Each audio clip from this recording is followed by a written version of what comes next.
Assalamualaikum warahmatullahi wabarakatuh. Perkenalkan, nama saya Sylvia Olivia dengan NIM 856668635. Saya mahasiswa Universitas Terbuka Jambi, Prodi PGSD semester 3. Baiklah, di sini saya akan menjelaskan tentang salah satu peristiwa penting dalam proses lahirnya Pancasila, yaitu Sidang PPKI 18 Agustus 1945.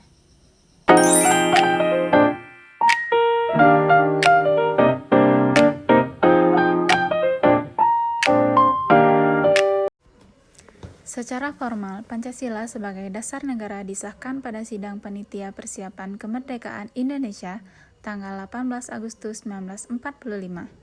Namun, proses ke arah pengesahan tersebut tidak dapat dilepaskan dari dua tahapan sebelumnya, yaitu Sidang BPUPKI dan Perumusan Piagam Jakarta. Pada Sidang BPUPKI 1 Juni 1945, Insinyur Soekarno pertama kali mengemukakan istilah Pancasila sebagai dasar negara. Selanjutnya, untuk menampung berbagai aspirasi dibentuklah Panitia 9 pada 22 Juni 1945, menghasilkan Piagam Jakarta dengan rumusan sila berbunyi, ketuhanan dengan kewajiban menjalankan syariat Islam bagi pemeluk-pemeluknya. Permasalahan muncul menjelang sidang PPKI pada malam 17 Agustus 1945.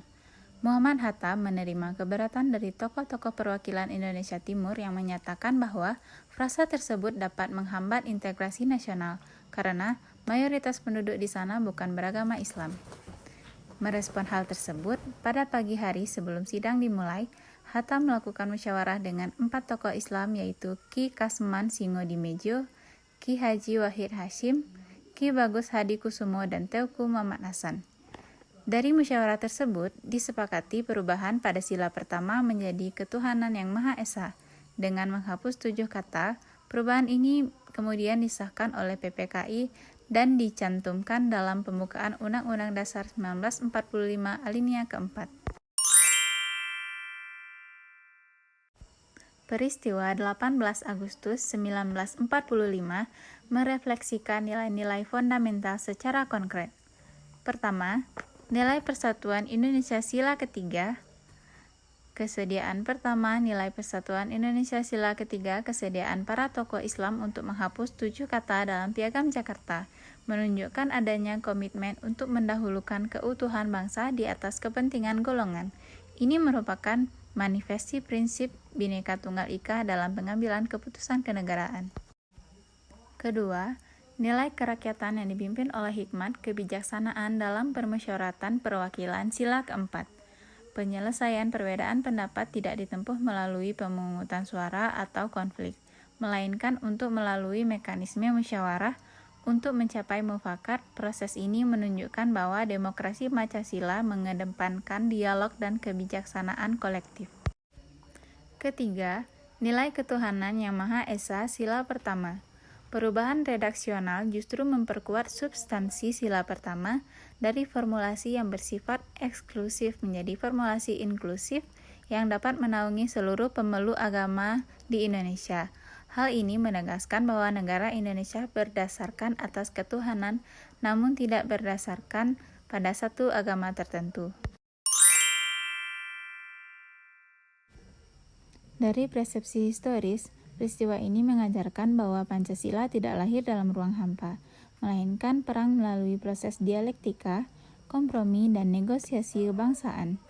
Pada pendiri bangsa memberikan teladan serta testmanship, yaitu kemampuan menempatkan kepentingan nasional di atas kepentingan pribadi atau kelompok.